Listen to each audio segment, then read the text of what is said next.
हिंदू धर्म ग्रंथों में पृथ्वी पर 4 युगों के चक्कर की बात कही गई है। उसके अनुसार सतयुग, त्रेता और द्वापर युग के बाद अब पृथ्वी का कलयुग का काल चल रहा है।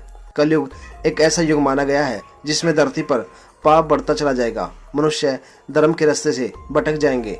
हिंदू मान्यताओं के अनुसार कलयुग के आगमन के समय प्रलय जैसी परिस्थिति प्रकट हो जाएगी और सभी प्राणियों का अंत हो जाएगा। इसके बाद पृथ्वी पर नई जीवन की पृष्ठभूमि एक बार फिर तैयार होगी और दोबारा एक एक करके सभी युग आएंगे। मान्यताओं के अनुसार द्वापर युग में महाभारत युद्ध के कुछ वर्षों बाद कलयुग का आगमन पृथ्वी पर हुआ। कलयुग उस समय आया जब भगवान श्री कृष्ण पृथ्वी छोड़ बैकुंठ लोक पहुंच चुके थे और पांडव भी इस दुनिया को छोड़ चुके थे। कलयुग के आगमन के समय अर्जुन के पुत्र और अभिमन्यु के पराक्रमी बेटे परीक्षित का शासन था। परीक्षित भी इस बात को जानते थे कि कलयुग आने वाला है और उन्होंने उसे रोकने की भी तैयारी कर ली थी। हालांकि वे इसमें सफल नहीं हो सके। कलयुग मानव के रूप में आया और अपने छल से राजा परीक्षित से यहाँ रहने की अनुमति हासिल कर ली। राजा परीक्षित एक दिन शिकार पर जा रहे थे। इस दौरान रास्ते में उन्होंने देखा कि एक व्यक्ति हाथ में डंडा लिए हुए है और एक बैल और एक गाय को पीट रहा है।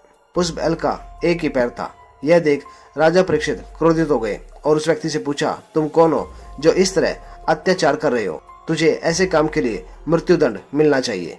राजा का क्रोध देख कलयुग उनके चरणों में गिर गया और क्षमा याचना करने लगा। राजा परीक्षित ने उन्हें माफ कर दिया, लेकिन साथ ही यह भी समझ गए कि यह पूरी तरह माया है।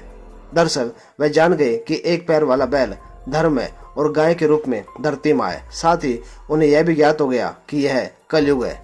राजा परीक्षित ने कलयुग की चेतावनी देते हुए कहा कि उन्होंने उसे इस कृत्य के लिए क्षमा तो कर दिया है, लेकिन यह उनके राज्य की सीमा से बाहर चला जाए। इस पर कलयुग ने भगवान ब्रह्मा के नियम की दुहाई देते हुए कहा, महाराज आपका शासन पूरी धरती पर है, ऐसे में मैं कहाँ जाऊं?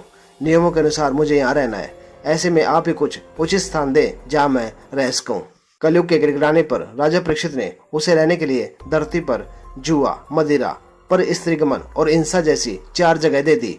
इस पर कलयुग ने प्रार्थना करते हुए कहा, ये सभी तो ऐसे स्थान है जहाँ बुरे व्यक्ति जाते हैं, ऐसे में कोई ऐसा स्थान भी दीजिए जो अच्छा माना गया हो। इस पर राजा ने उसे सोने या स्वर्ण में रहने की अनुमति दे दी और शिकार के लिए आगे निकल गए। राजा परीक्षित यह भूल गए कि उन्होंने स्वयं भी स्वर्ण मुकुट पहना है। कलयुग को मौका मिल गया और वह सूक्ष्म रूम में उस स्वर्ण मुकुट पर बैठ गया। राजा जब शिकार के लिए आगे बढ़े तो उन्हें रास्ते में प्यास लगी। वह पास में मौजूद शमिक ऋषि के आश्रम में गए और जल के लिए आवाज लगाई। ऋषि शमिक उस समय ध्यान में लीन थे और ऐसे में उन्होंने कोई उत्तर नहीं दिया। यहीं पर कलयुग ने अपना पहला असर दिखाया। सिर पर कलयुग के बैठा होने की वजह से राजा परीक्षित को लगा कि ऋषि उनका अपमान कर रहे हैं। ऐसे में वे क्रोधित हो गए। उन्होंने ऋषि शमिक को परेशान करने के लिए एक मरा हुआ सांप उनके गले में डाल दिया।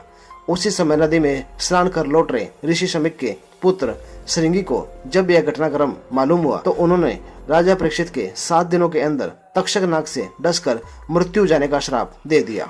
ऐसा ही हुआ और राजा परीक्षित की मौत तक्षक नाग के डसने से हो गई। इसके बाद कलयुग को अपने पैर पसारने का मौका मिल गया और वह पूरी दुनिया में छा गया। कलयुग के शुरू हुए अभी करीब 6000 साल ही हुए हैं। कलयुग की अवधि करीब 4 लाख वर्ष है। ऐसे में इसके खत्म होने में अभी काफी समय बाकी है।